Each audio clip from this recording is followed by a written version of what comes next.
Welcome to the Seeing Red podcast with Andi Turner and Garrett Fulce, checking up on Texas policies and politics with some federal issues thrown in, like the assault weapons ban, interest rate hikes, you get it, but it's mostly Texas, since we can't ignore the big stuff either. And now, here are your hosts, Andi Turner and Garrett Fulce. Hey everybody, welcome back. It must be Wednesday because Seeing Red is back. We are delighted you are here. If this is your first time, please subscribe. Please hit that like button and please leave us comments because we want to know what you're thinking. We want to know what you want to hear.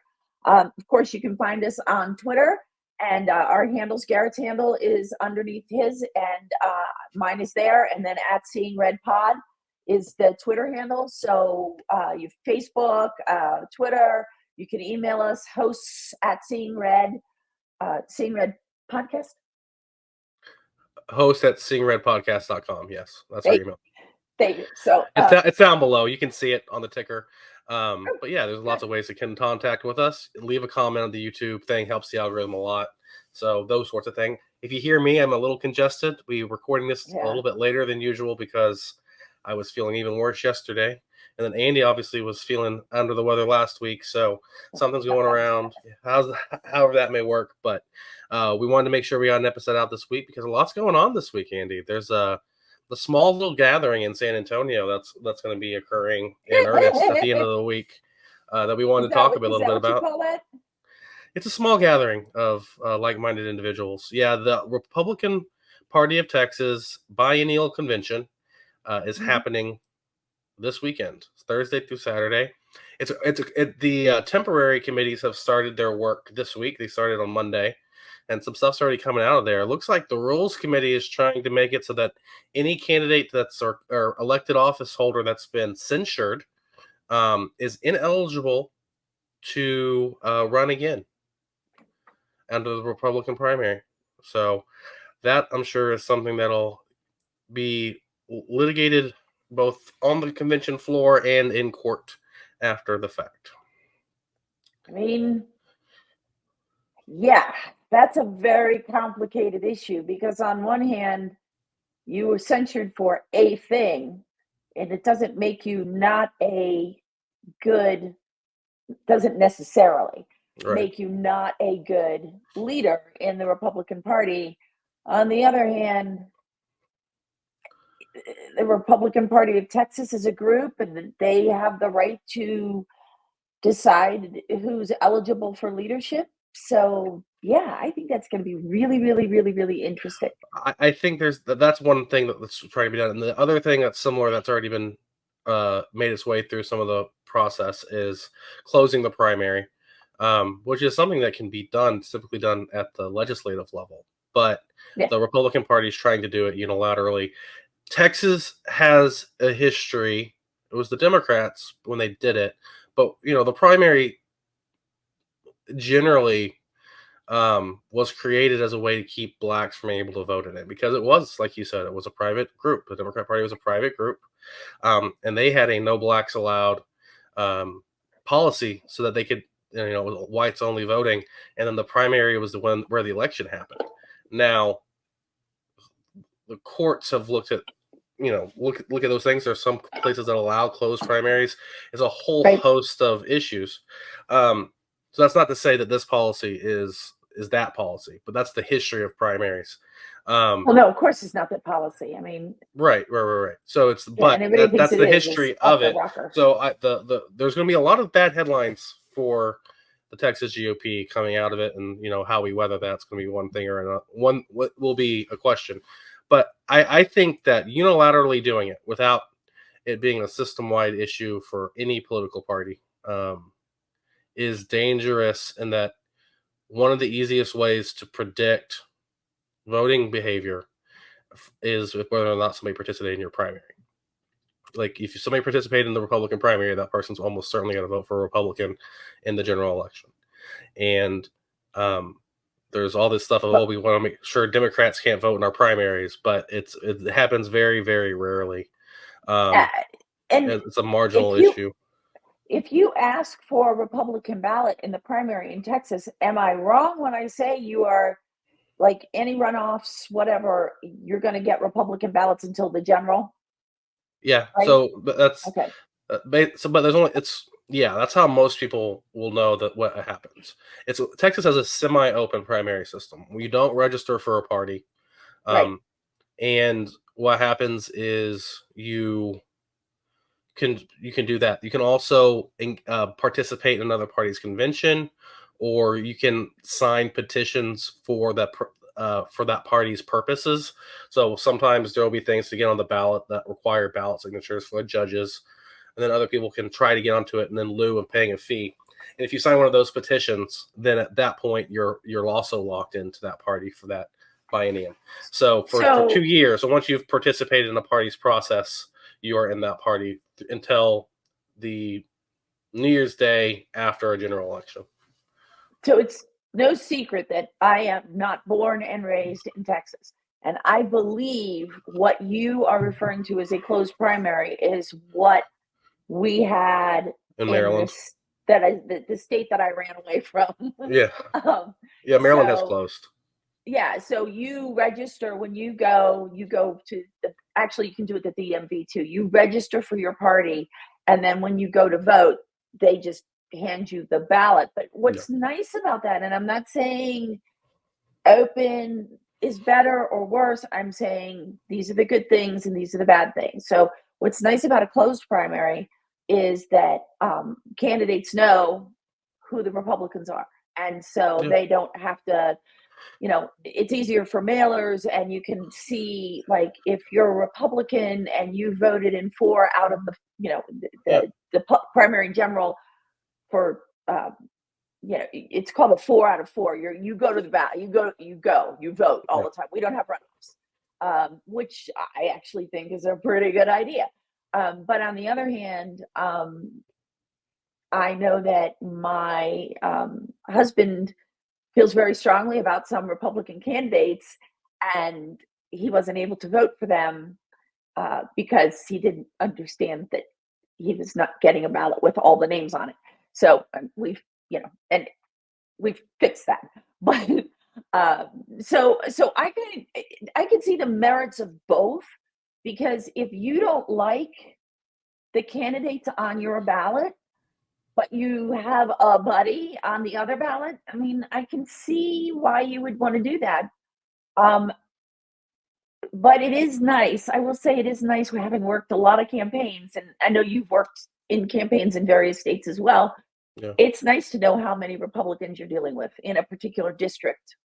So it's really nice to be able to know how many Republicans and how many Democrats and how many independents are in a given district. It makes it much easier when you're trying to figure out, like, budgeting, like we got to do mailers and we got to knock on doors and we got to, and so that group is already established. However, an open primary has its attributes too. And I think it's just people trying to rearrange deck chairs. Like, it's just, okay. I mean, not necessarily on the Titanic, it's just generally, it's just, what's the, like, they say the stated purpose is to keep Democrats from voting in the election. That's fine. I mean, it doesn't really.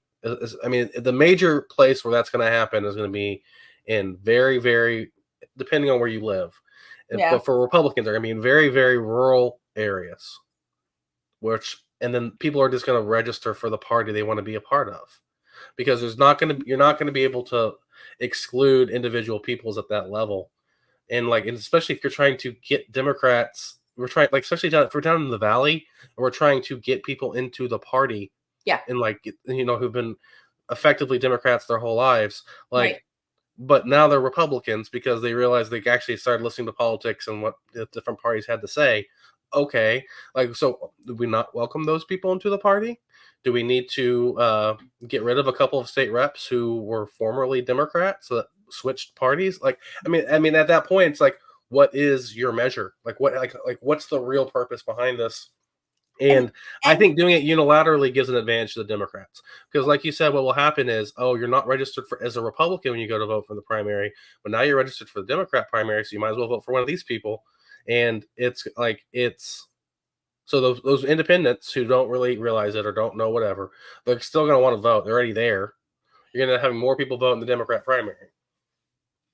I voting for feel like Democrat. I'm sorry, but I just feel like this is a solution in search of a problem. I mean, really, do we have a percentage of, for instance, Republicans who are looking to vote in the Democrat primary to screw things up, or a percentage of Democrats who There have been some analysis done over the past primary cycle, and it was only looking at past primary history. It was like what percentage of people's most recent primary was of the other party, and it was really low. It was like between 1% and 3%, depending on the county and depending on where and those you're are your looking at. independents. Those are really your Yeah, independents. and the independents, or the people who, like you said, voted because their brother or their cousin or their neighbor was Right. voting on that one. They wanted to vote in some local election over a national election or a state election. Right. So yeah, I mean, it's one of those things where it's just marginal, and it ends up gumming the systems. All these things about election integrity in one way or the other. Basically, the solutions end up being just making it really, really complicated to go vote, which is not really what Republicans, like small R Republicans believe in. But representative government, because they're trying to preclude people from voting. That's never, yeah, like actual, like what Republican means, like a representative democracy, like not just like not the Republican Party. I got you. The Republic, not a Republic. Right. I got you. Right. I got you.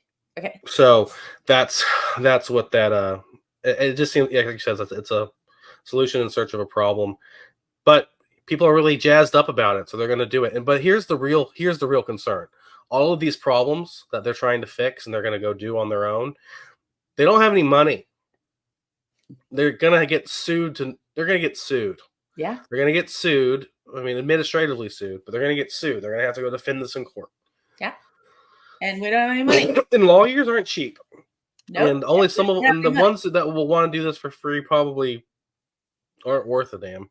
So, like, who's going to defend you? And then, I mean, what does somebody like Ken Paxton do? Because his faction is the one pushing all this. Mm-hmm. So it's his. So I assume he'll do what he did with the TEC, which was whenever his friends were being pursued, he didn't let any resources from the Attorney General's office go to represent the TEC. So I assume the state will then have to find additional counsel. So it's just going to cost the state money. It's going to cost the party money. It's just going to cost a lot of money. And the party so has these people can cosplay as whatever the hell they wanted to do and just go that way. Yeah, and like, this is ridiculous. We should be getting Republicans in seats. That's what we should be doing.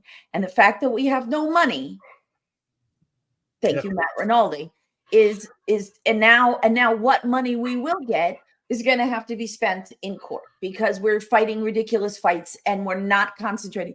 And if Texas loses the state house, whether it's this year or 2 years from now or 4 years from now, this is going to be why. And I'm telling you this right now. And it may not be, and it's not necessarily the actual policy proposals they're putting forth. It's that there's no real plan to get it through to done, and it's going to be very costly. And no one seems to care what that cost is going to be, right. Or that they just think, oh, we said it, so this is how it's going to be.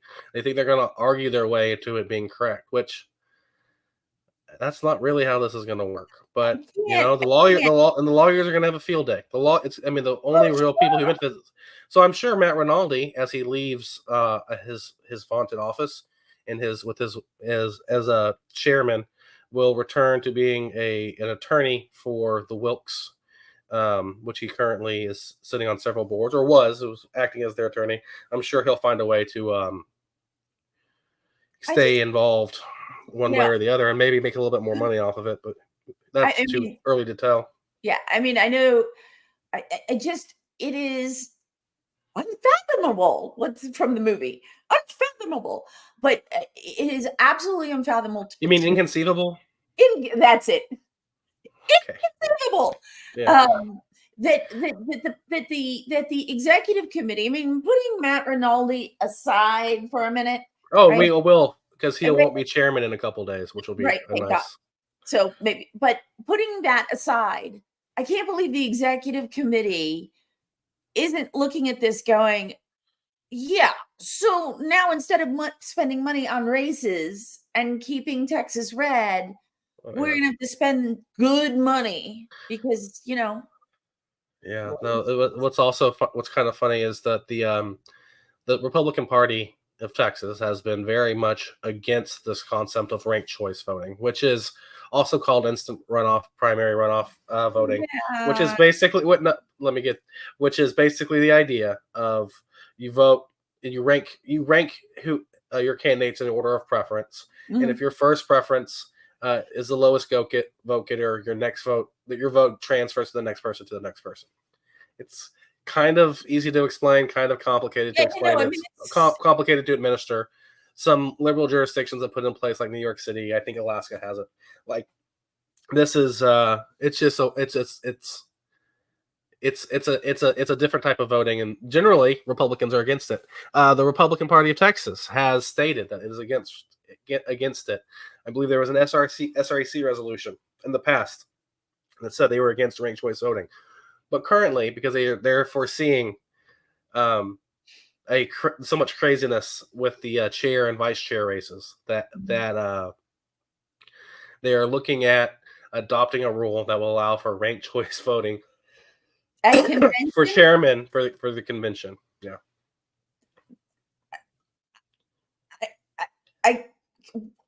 Oh my God. I mean, I don't have the words, Garrett. I don't have the words. Ranked choice voting is effectively, okay, so I pick this guy first, and if he doesn't make it, then I pick this guy or this gal or whatever, and then I pick this candidate, and like I'm going to keep picking. I'm just basically going to prioritize the candidates I want in office, and the last one is the last person I want.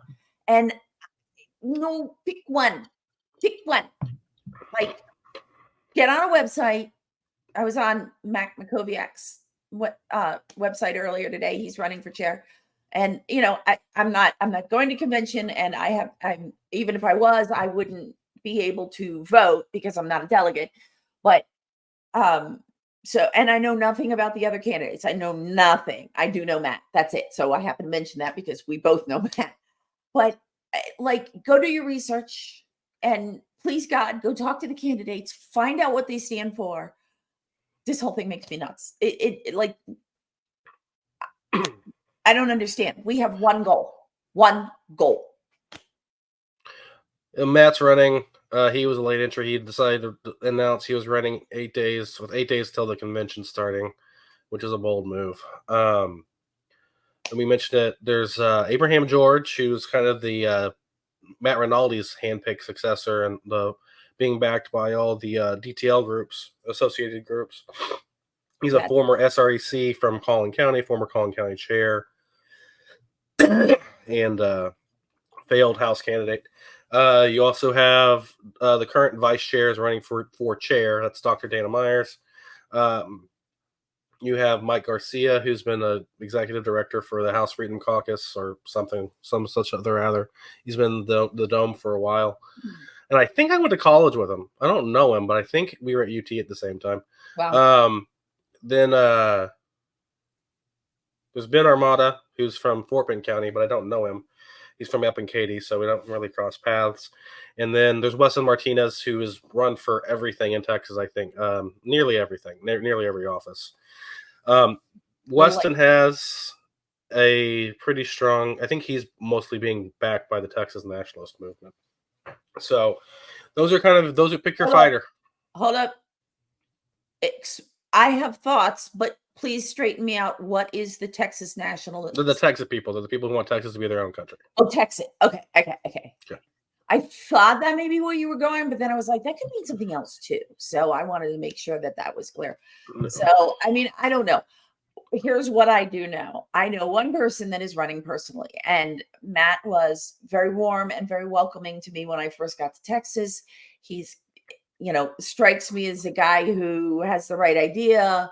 But I don't know, a little concerned about Matt Rinaldi having a handpicked successor because we've not done so well under Matt Rinaldi's leadership. But I miss James Dickey.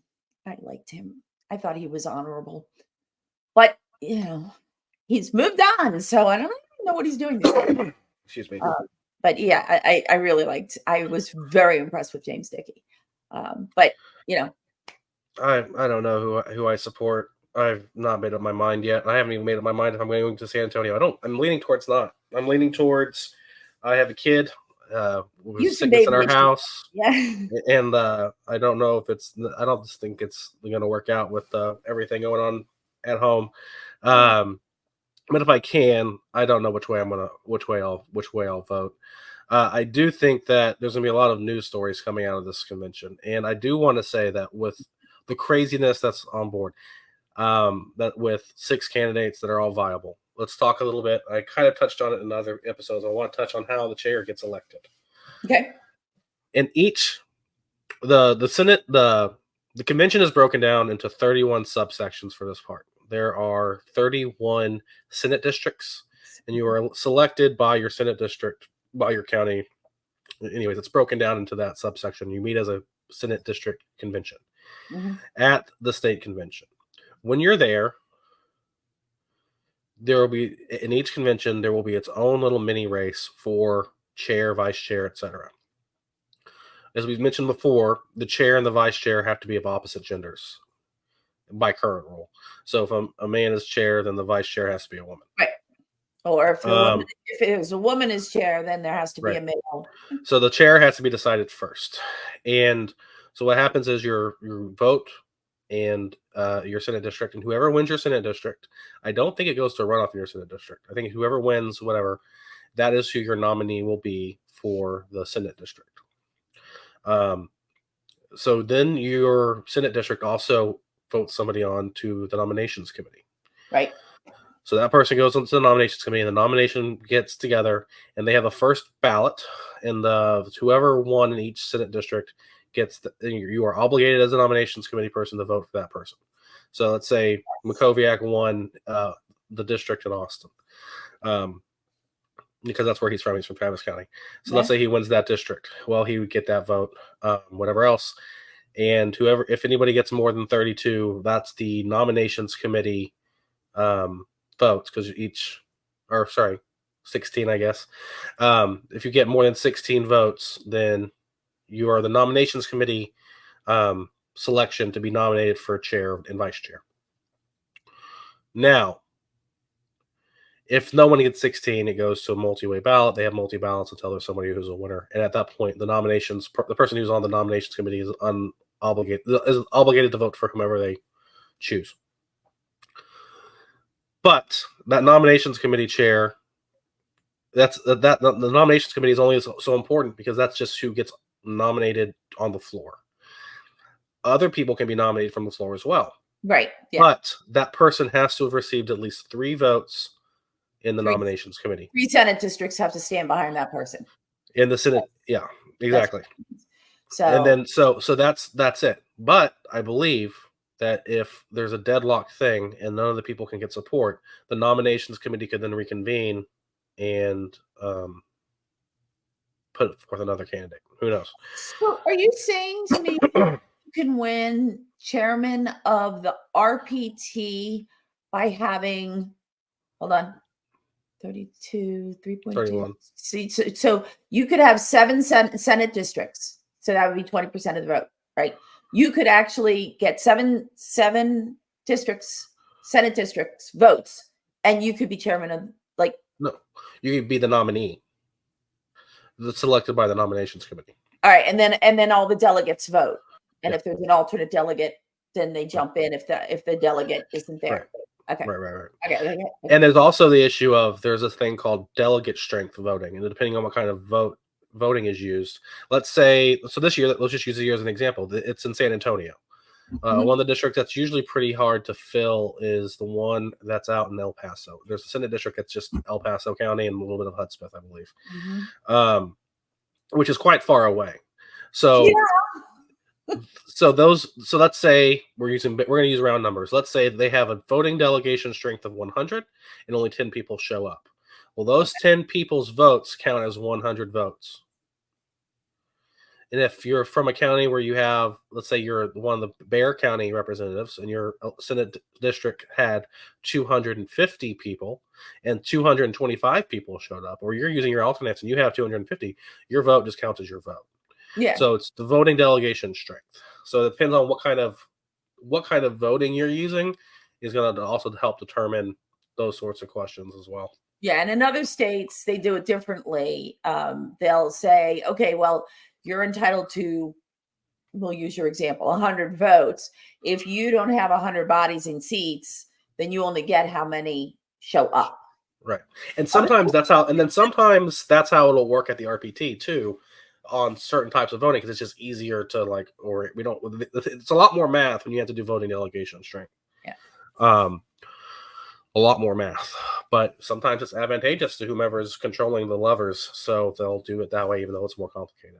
Right. But that said, as there are about more and more ballots that take shape to get the nominee selected, Yep.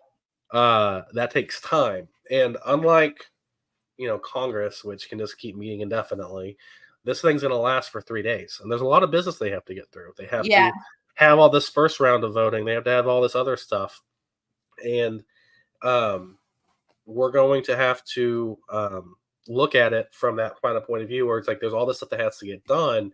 At the end of the day, what is going to happen to the platform committee or the priorities committee? Are those things going to be looked on strongly from the looked on with the right intent or enough intent from the whole body of the convention, or is it going to be a situation where it has to get rammed through, or they even need to get to it? And the questions I don't know the answer to are, what happened if the chair and vice chair, they just deadlocked, and then nothing gets happened before Saturday? What happens to the platform? What happens to all these other things by the bylaws if it's just stuck? So it's going to be an interesting time in San Antonio. I hope that's what ends up being that'll be the thumbnail. You're going to see her going. I've never been to either a national or state convention where it wasn't all drama all the time. Yeah. Of course, there's parties going on too, so it makes it even, you get a little drama, you get a lot of drama, and you get a lot of fun. So it is never a dull moment at these things, and a lot of negotiation. Oh, that's not true. There's a ton of dull moments at these things. There's a lot of fun moments at these things too. I mean, sometimes there's a lot of hurry up and wait, at these things. Other than waiting for ballots to be tabulated, but there's committee meetings and drama and oh my god, and the rumor mill. Oh my lord, the rumor. Oh, and that's the thing.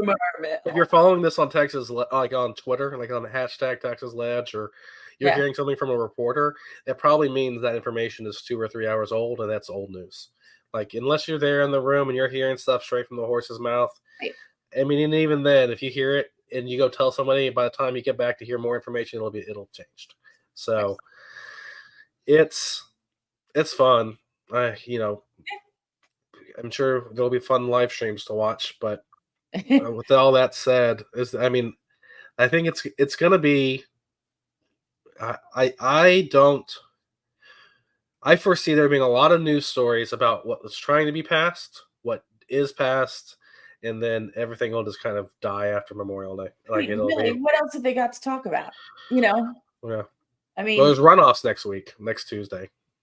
And I think it's next voting. week. So I got to get out and early vote. I got a buddy running for county council. I think they call it commissioner. I don't know if it's commissioner or anyway. No, if it's county commissioner. If it's city, it's city council. No, it's county, and we love us some Butch. So okay, yeah, which is great. And so I need to make a point of getting out before Tuesday and getting my vote cast. I'll probably go. We have one here in Fort Bend County, in the area I live in. It's it's like a D+20 district. Yeah. So I'm going to go vote because it's my obligation as a citizen to go vote, but I'm not thinking that it's going to really matter. But we'll see. Maybe the person can go out. Whoever takes the HD 76 nomination can run with it and go win. Why would you say your vote wouldn't matter? That's an interesting statement coming from you. Oh, I mean, it's not that it doesn't matter. It's that it's just that it decides who the nominee will be, but the Republicans are pretty in a hole, pretty significant hole. Like we're not going to win that seat. Oh, Like we're it's a D plus 20. Like it's so you need to turn everybody out at the general, is what you're saying? yeah. Yeah. Like, Okay, that I get, because yeah. people who tell me, "Oh, I don't vote because my vote doesn't matter," and it's like, then don't come complaining to me. I'm being No, I'm gonna go vote, but I'm saying that it's not gonna. It's just gonna be in effect. It's like okay. But if you're watching this and you don't show up to vote, like seriously, don't come complaining to me about taxes. Don't come to me complaining about really any legislation, because you did not make your opinion known. And just because you would have voted for somebody who ultimately lost, you don't know that until the ballots are counted. You need to show up. And these runoffs are important. I mean, they really are. So, we've got, in this county, we've got a candidate who is been had lots of donations, and she proudly says this, lots of donations by builders and developers. And yet, if there's a wildfire, because where I live, wildfires are known to be a thing. If I have to get out of this house, there's only one way out of my development. So everybody that lives like a mile back is screwed. And then, and I'm sorry, but there's no other way to say it. You've been to my house, so you know what I'm talking about. But then once you get out onto the access road, there's only two ways to get to 71. So, and with all the traffic coming down 71, it's going to be a large problem. And so, like, I think we need to do something about making sure that, people are not going to die because the developers didn't put in proper roads and the county council didn't. But apparently we don't have laws in place where you make a deal, the county makes a deal with a developer to develop property, and they say, "Oh yeah, I'm going to put this road in, I'll put this stoplight in, whatever makes sense." There's nothing to hold them to that, and then they just say, "Oh yeah, we don't have to do that, so we're not going to." And I mean, I don't know the nitty gritty of the details for that particular policy or for that contract, but yeah, you definitely want to make sure you get in there and vote for your county representatives and find the issue like that. I mean, every county, every jurisdiction is going to have issues like that, right? Where like it's a local issue that you need to be informed about and go read up on, and have your, like Andi said earlier, have your voice heard. But our voices have been heard more than enough today. Thank you so much for listening to us, watching us on YouTube, listening to us on your podcast. We appreciate it. Hopefully next week we're both neither of us are sick and we're a little bit more clear, and we'll give you a little bit of a recap of what happened at the convention. And maybe there will be some craziness at the convention that we want to jump on, and we want to do a little special episode. So we'll see. But thank you so much for joining us. But make sure you subscribe and like the video, and we'll see you next time. See you next Wednesday. Bye, guys. Bye, guys. You've been listening to the See in Red podcast. It's always Texas politics and beyond. We present the facts and opinions. The See in Red podcast with your host, Andi Turner and Garrett Fulce. Thank you, and tune in next week. And please do us a favor, hit the subscribe button so you don't miss a single episode.